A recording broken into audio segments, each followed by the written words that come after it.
So, what is the idea of week one? Well, the reading, moral reasoning in a medical context. First of all, see the course schedule for the specific sections to be read. Um, we will be spending the first 3 weeks reading chapter one. It's really foundational for what comes. The idea is an introduction to moral reasoning in a medical context, so it'll apply to everything that we read further in the course. The main idea here, the approach, is principlism.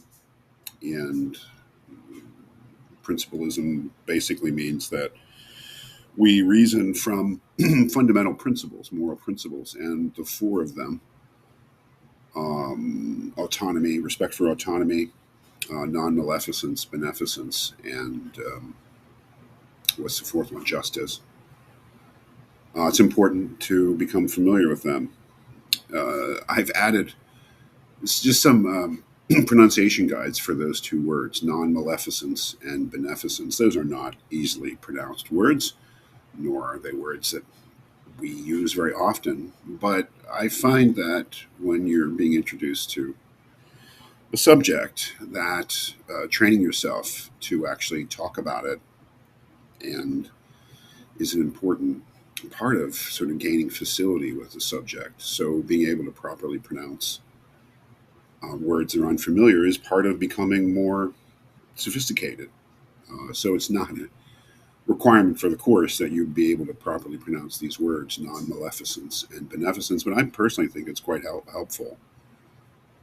After all, we'll be conducting oral exams in this class, and just being able to use the words more easily, I think helps. So take a look at that. Do a little practice.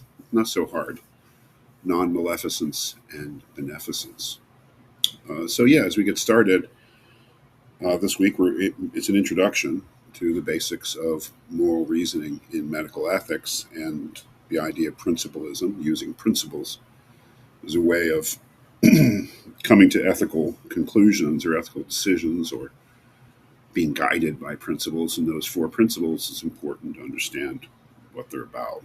And again, those are respect for autonomy, non maleficence, beneficence, and justice.